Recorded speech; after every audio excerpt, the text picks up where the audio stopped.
So you've wondered how I've gone about making these different 3D items for the layout. Stick around and I'll show you how.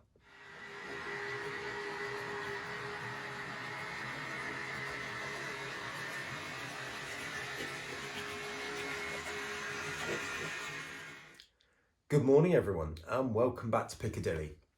It's going to be a bit of a different video for you today, and yes, this is a 3D printer. So I would suggest this video is suitable for anybody who models in N, O, O gauge or bigger. Perhaps less so if you do T or Z, purely because they're very, very small. And I think this printer would certainly struggle. You may need to use a resin printer, and I don't have any experience of those whatsoever, so I'm sorry if you use a resin printer. This video is perhaps not for you. I'm really sorry about that. Now, it all come from a question a few weeks ago of somebody saying to me, could I show the process of making an object on the 3D printer? So thanks for that, Robert, bless your heart. But then somebody else asked the same question a couple of weeks later, and I began to think, would there be anybody else who's actually interested in this? So I put the question on Facebook, on varying groups, and I have to say I was amazed. There were literally hundreds of you who said, yes, you would love to see that. In fairness, there were some people who said, there are thousands of videos out there already, and yes, I get that. But my video today is going to be very model railway specific, and there were other people who suggested that if I showed everything, then the video would be ages long. Well, I'm not going to show everything, and what I will say to you is, if you've got a 3D printer and you're not sure how to use it, or I will be using Tinkercad today if you've never used that, or Cura, which is a slicing program on the computer. If you're not sure how to use those things and you need a full tutorial on those, please go and watch other people's videos, because I can't possibly show everything, and I will have to assume that you know certain things, okay? So watch other people's videos, Tinkercad, Cura, and I think Cura 4.7.1 I'm using today, and this is a Creality Ender 3, but whatever you've got, go and watch other people's videos. I can't make that any stronger a message. Okay, anyway, we'll go to Tinkercad now. I'll show you some basics in Tinkercad, and then we'll make an object which most people would use on their model railways. Okay, see you in a bit. Right, welcome back.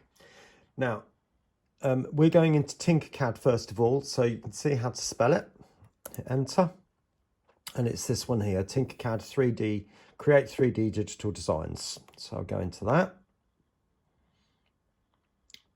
There we go. Now, I've already set up an account, and you will need to open an account to use this program. Now, I just logged in with my Google account. You can see my Piccadilly Model Railway symbol at the top there. But otherwise, I think it will accept any username or password. So I'm sure you can sort that out as and when you go. That's one of the things I am going to assume. Now, what I am going to do today is we are going to be making some little relay boxes. I'll bring the light in so you can see this. So we are going to be making some of those. Now, this is an N gauge relay box, and hopefully you can see that I think is just as good as what you can buy from Ratio. You know, I would be more than happy to put that on my layout, and you can make it any shape, any size, and any slight variant of design that you want. It's entirely up to you.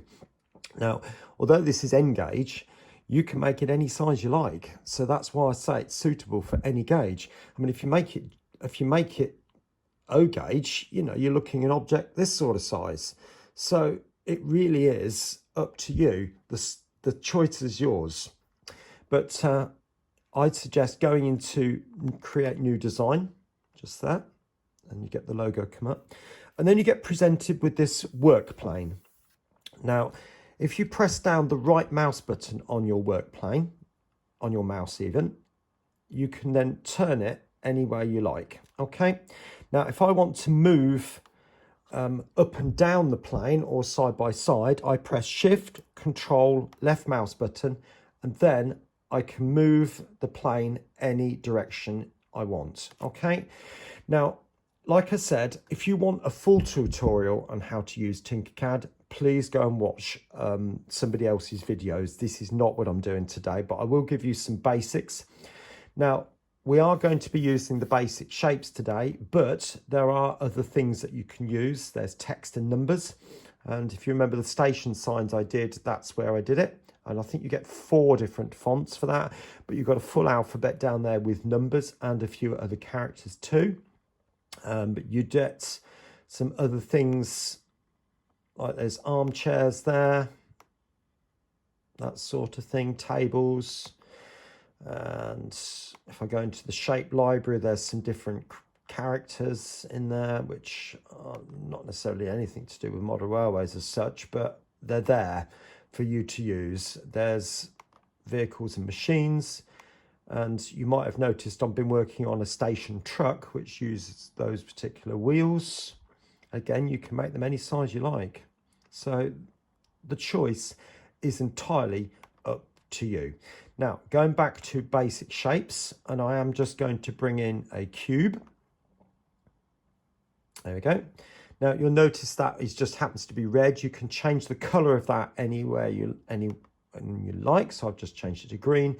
And this is a hole, which we'll talk about in a bit. Now, if I bring in a cylinder, I can then make it taller, like that. I can make it wider. And you'll notice you get these measurements here. If you want specific measurements, bring in the ruler and place it at the corner of the object. And then when you click on the object, you can see the different sizes. So I'm just going to press right mouse button to go around the corner as such. And I can see the width across it there, the height across here, and the width there. And I can change any of those to what I like. So if I change that to 55, that's millimeters, by the way, you can do pretty much what you want. Okay, so you can change the size in any way. Now, if I want to make that into one object, I can draw a box, and I've just pressed down the left mouse button over both objects. Or what you can do is click on the object with the left mouse button, then hold down Shift, then left mouse button. Oops, let's try that again, shall we? I'll put that back where it was. So you can see now I've gone to undo. Let's put it back to where it was. So that. Now Shift, hold it down, left mouse button, click. You'll notice now I've got multiple select. All right. On the normal computer with other programs, you hold down Control to get multiple select, but on this you press down Shift. Now this means join together. That means separate, and I'll show you that one another time, I think. But basically that is a centering. Actually, I will show you that today. And that is flip, and you can do it in varying different directions. So if I click that now, you'll notice it becomes one object and will move as one object. Now I'm moving it by holding down the left mouse button. Again, if I right mouse button to spin round. All right, but that will operate as one object. But say, for example, I want to take a slice out of that. Now I will bring in another object. Actually, let's bring in a sphere. Let's just make it a little bit more radical, if you like. Let's make it taller and wider across that way. Now you might have noticed this object here, that goes up and down. Now the only thing you do need to be careful of in a 3D printer is that objects are touching the ground. They must be touching your work plane for them to print, otherwise you'll just end up with filament just going around trying to stick to the air, and that won't work. Now if I want that ball to touch the ground, D, and it just goes right down to the ground. All right, but I want it up a bit, so I'm going to go up. And again, I'm now going to join that together. So I'm just going to draw a line over both. Actually, no, I'm going to make that into a hole. Click that like that. And now join it together like that. And now watch what happens when I join those objects together. See, you get a massive cutout. All right. Now that is pretty much all I'm going to show you on the basic front. And now we're going to go on and make an object. So I'm now going to delete all of that, and delete is the dustbin just there. So delete. Now, right, so let's bring in a cube and we're going to make our relay box. Now, as I said, I'm going to make an N gauge relay box, but again, please understand you can scale it to any size you like. Now, this particular one is 7 wide by 4 deep, and this particular one is about 11 millimeters high. Some of them are around about the height of an actual person. So I'm going to go 7, and the height on this one I'm going to change to 10 because I want to put a roof on it. And then the width I'm going to go 4. All right, so you can see I've got my object in front of me. Now, if I click on the object and go to this symbol just here, the second one down, the little square type symbol, I zoom right in. Now, what I want to do, I'm just going to go out a little bit. I'm just zooming together with my fingers on the touchpad. And if you've got an iPad, you can do it so much easier. Now, I'm going to create 2 doors. So it would be easier if I use the same object again. So I'm going to go to duplicate at the top here, the third one across, click, and that object is in. So I'm now moving the arrow keys forward, and there's that object. So let's make the door, let's make it 7 high. I might change that in a minute. And I want the width, the depth of that door to be 1.5, and I'm going to sink it in, so I'll show you that in a minute. Zooming out to get the width of that door.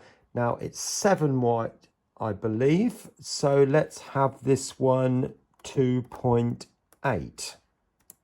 There it is.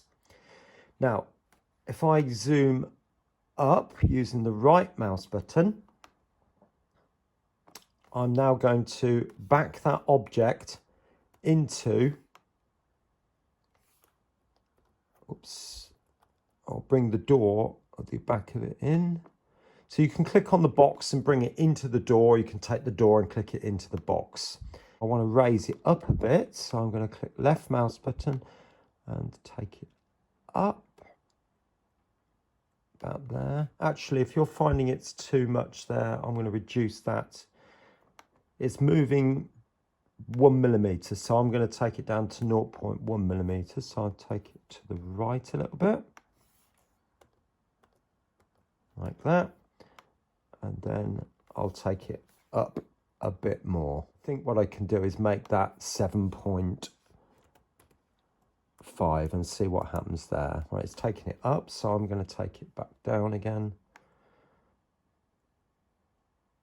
Something a little bit like that. Okay, in fact, I'm going to make that 8.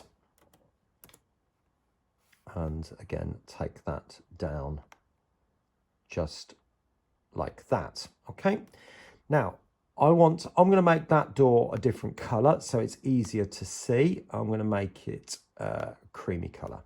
All right, now zooming back in on that, I'm now going to make another door which is going to go here. So all I'm going to do is duplicate back up there, click, and then using my right arrow key,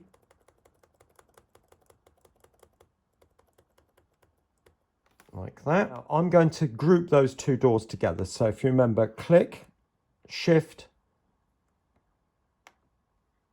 and that. If I do a swipe over that, I'll end up with a cabinet as well. I don't want that. So I'll operate those 2 together, and I'm going to take those doors down a tad more.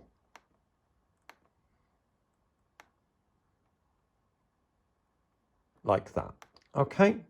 Now we want to make some hinges, which are going to go into the 4 corners of the object. So I'm going to bring in another cube, which is going to be massive.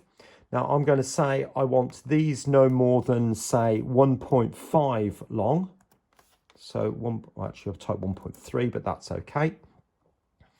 I can get rid of that by closing that. And I'm going to make them 0.5 high. And the depth measurement is just there as I can see it. You can see the arrows going that way. I'm going to make those 1.5 again. All right. So bring those over. Now I'm going to have a top view just to see where it is. Oh, I can see something immediately, those doors. Let me just alter those doors. They're far too proud. So I'm going to take them back to there. And I'm going to bring in this. Let's make those a different color again. Make them white. They won't be obviously on the real thing. And I'm just going to place that just at the corner there.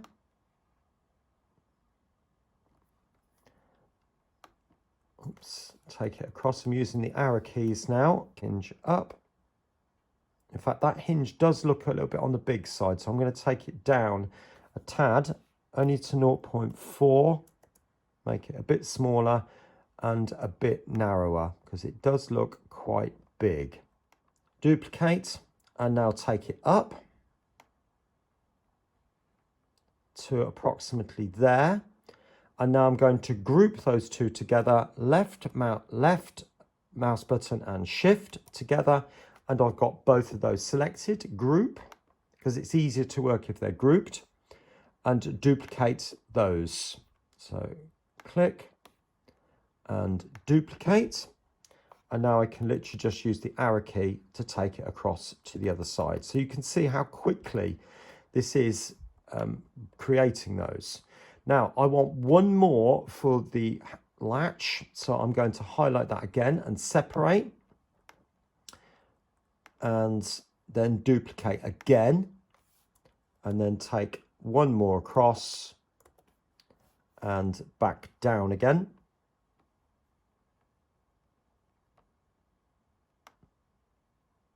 Like that.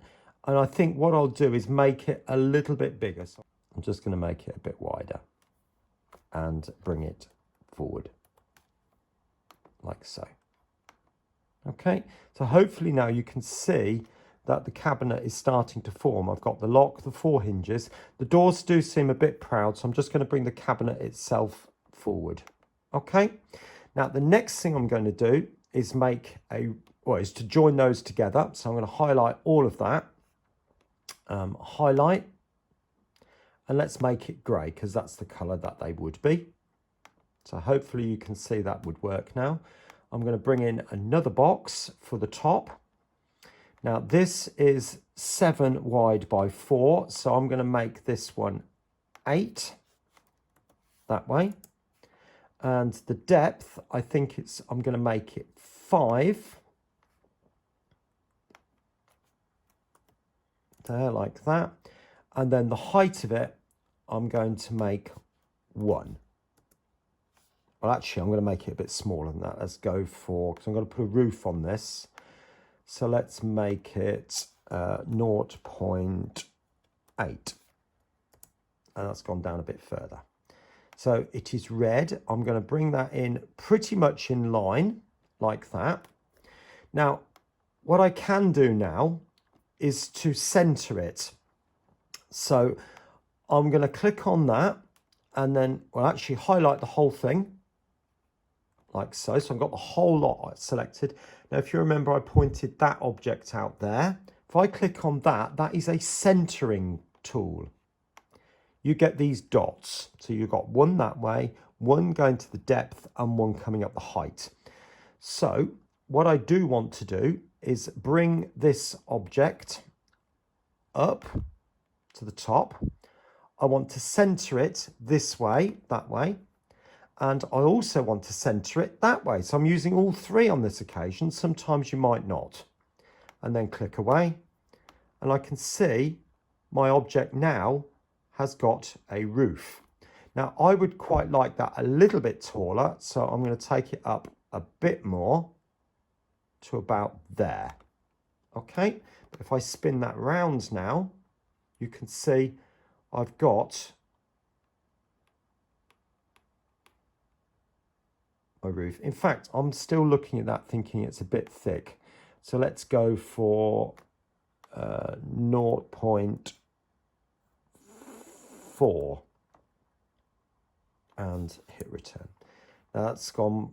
Now I can take it up a bit higher to about there. All right. Now the last thing I'm going to do is put a roof on. Now, if you notice this particular one that I've got, I've put a pyramid roof on it, which you can, and a lot of boxes do have, but a number of boxes I've seen have got more of a traditional type roof. So I'm going to use that. Now, this object that I've just put on the top here was 5 wide. So I'm going to make it 5. And this will show you another thing that we need to know. I made it, how wide? Just 8 wide. So I'm going to make that one 8 wide. And the measurement for that is there.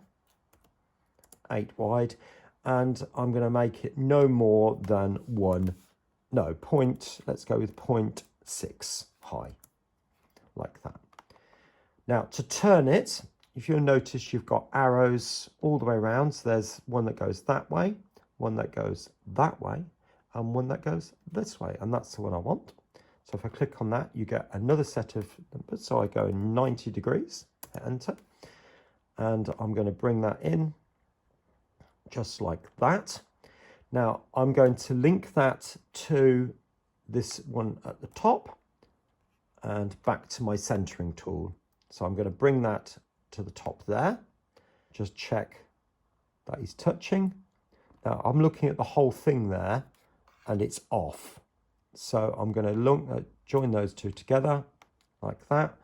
And now link that to the box below. So I can just draw a box over it now because there's only those objects left. And I'm going to use this one to center it that way and that one to center it that way. So hopefully, yeah, there we go. And that is my box pretty much done. So the only thing I need to do now is join them together. So draw a box over the top, join it together. Hopefully it goes grey. Yeah, it goes the color of the majority, I believe. So that is pretty much all I'm going to do in Tinkercad. So there is my relay box. I can make them taller, narrower, 1 door, 4 doors if you want. It's entirely up to you, but the principles of that stay the same.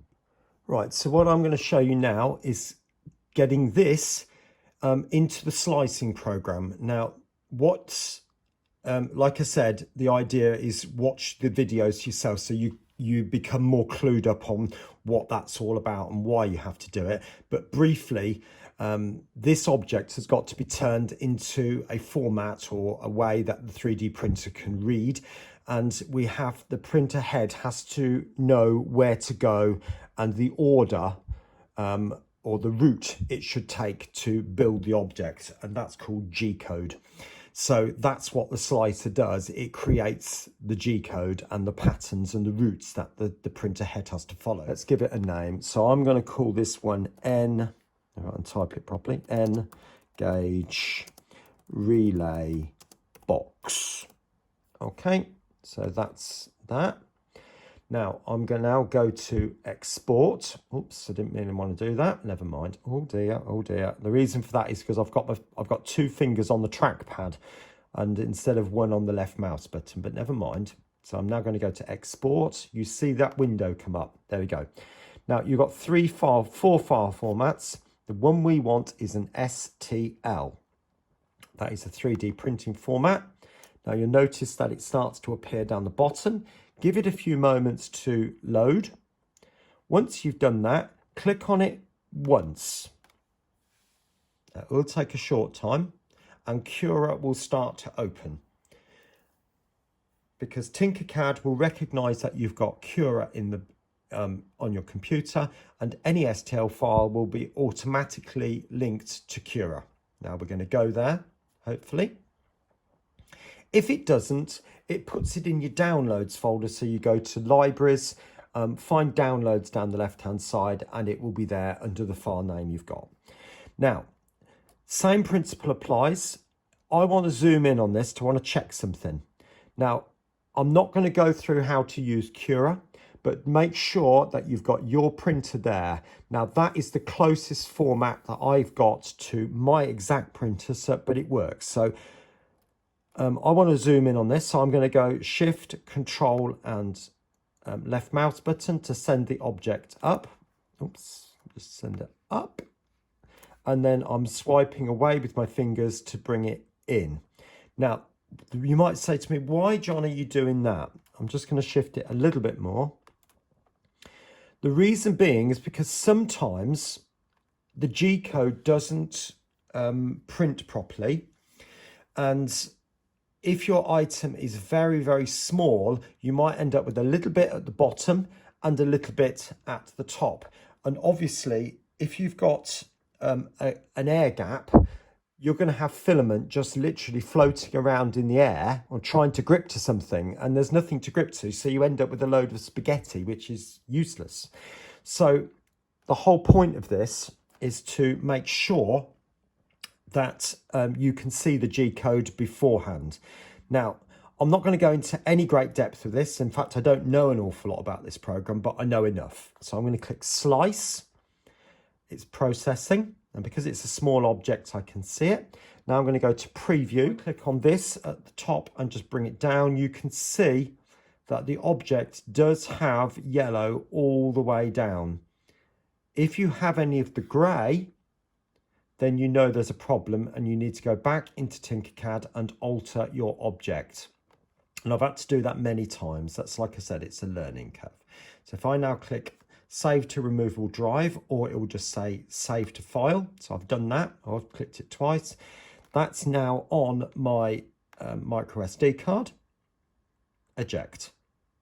And I can now pull my SD card out, and that is safe to remove. So now over to the printer. Right, so we're on to the final stage of this print now, and I hope you can see so far it's not been difficult, but you do need to find out yourself how to use each of the different things. Now, on the Creality Ender 3 version 2, and also I think the standard Ender as well, you get your slot here. Now, it goes with the contacts facing upwards, so I push that in like that until you hear it click. Now, this control panel on this version is a push button. So if I now go print, I get everything that's on my SD card. So I just use the wheel to go down and back up. Now I'm going to the top one because that's the latest one. Click. Now what I do need to do is change the temperature.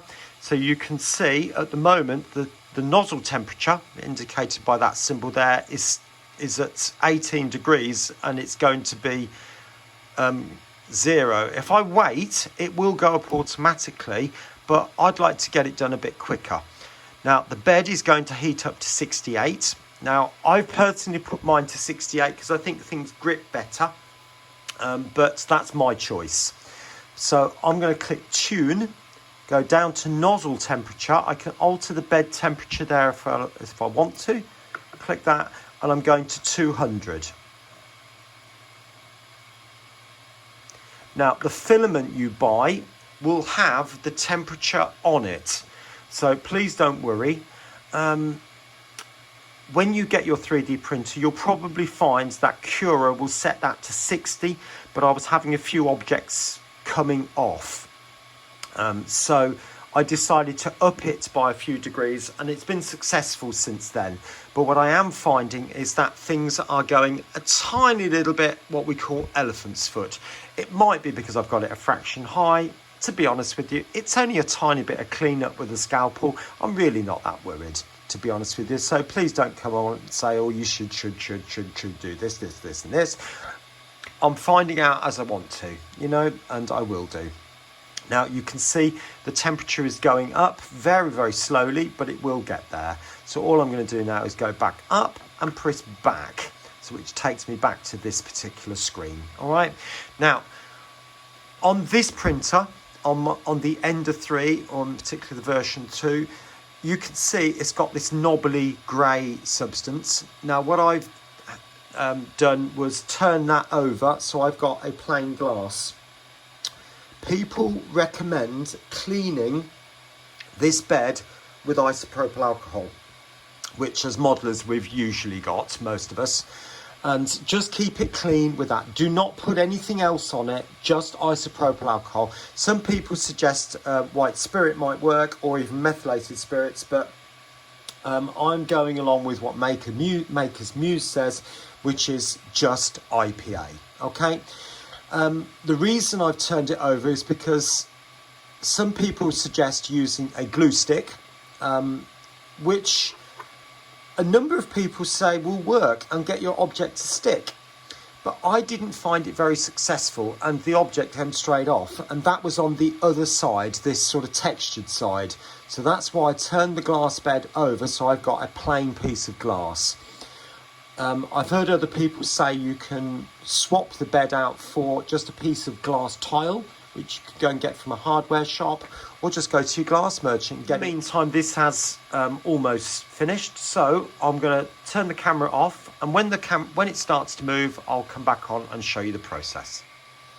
Right, we're back now, and you can see that the bed temperature is up 68, and the nozzle temperature is pretty much 200, but it's decided to go. Now, I always get a little bit of string, so I'm just going to throw that away. Don't need that. And what happens first is the printer goes through some registration processes. So it draws a line, which, to be honest with you, I just carefully remove. Now it's going to go into drawing the skirt, which is that little bit around the outside. I'm not going to let you watch the whole process here, because otherwise it really will take forever. 3D printing is not a quick process, and this will probably take around about 15 to 20 minutes to print this tiny little box. In fact, let's drop the camera down a little bit, and hopefully you might be able to see a little bit more of what's going on there. Right, and if I zoom you in a bit more, I'll just let you watch a short time, and then I'll put it onto.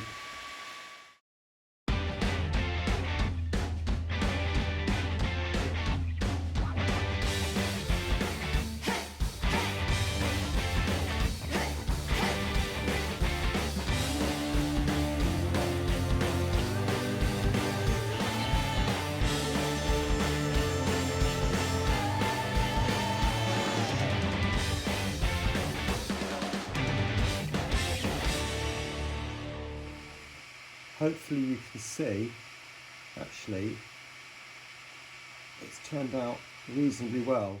Right, welcome back to the workbench. Now, I usually find there is an element of cleanup, and it varies more than others. You know, when I did these bins, I had an awful lot of fluff inside each of the holes, so I had to go in very carefully with the scalpel, and very carefully, because obviously these parts were quite narrow, and literally just cut it away. And you might have to do that. 3D printing is a bit like that, but you can see all I'm going to do is put the blade up against the outside edge and just slice down, and it's cut off the slightest slither. But if it's bothering you, like that would bother me a little bit, not much, and just cut it off like that. And then perhaps, if I can find it, there it is, go in with a file, just give it a little, you know, clean up with a file, and it really does make a massive difference. Now, the other thing you might remember I said in previous videos is the fact that the bottom is quite glossy because it's on a glass bed. And again, particularly if you're going to paint it, just give it a bit of a rough up, and that will just help any paint to adhere. Otherwise you might find it will literally just scrape off. Right, I'll give that a quick coat of paint. Right, so you can see both of the 3D printed cabinets are now on the layout, and the taller one in the middle is the ratio one. But hopefully you can see the difference. Well, there's very little difference. I think, to be honest with you, on detail, they're pretty much on par with each other. So I'm more than happy to have the 3D printed versions on the layout. Now, if I pick this one up and show you, hopefully you can see it comes as a kit. You get a front and a back, which is the same thing, by the way. But then you've got this really ugly seam going down through the sides there, and also a separately fitted roof. Now, the ones that I've made, if I can get that to stand up nicely. Oh, it's going to fall over and make a mess. There we go. Oh, no, it's not. No, one more go. No, leave it, leave it. But if you can see, look, it's pretty much smooth. I know I did file that a little bit, but not over the whole thing. So any lumps and bumps have come from the paint. So I'm more than happy for it to be on the layout, because I just think it just looks a little bit better, you know. And that's not to run the ratio one down. I think it's a great little kit, but it's the only thing we've got at the moment, unless you make your own.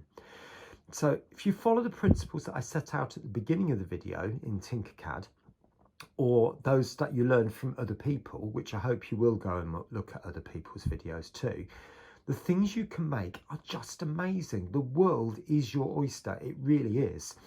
And particularly if you start thinking about making separate parts for an object and then gluing them all together, you could actually make some very complicated things which would look stunning on your layout. I am absolutely convinced of that. And I'm currently working on a platform trolley, which you may have seen some pictures of at the beginning of the video. And I'm hoping to reveal that in the next week or so, but I'd like to get it painted up before I show that. All right. But anyway, there's going to be 2 videos appearing on your screen in a moment or so. And I'm choosing to put on an N-gauge one and one from the 00 on this particular occasion, because this is a multi-scale video. And I hope you've enjoyed it. Hope it's been useful to you, and I'll catch you again soon. Bye for now.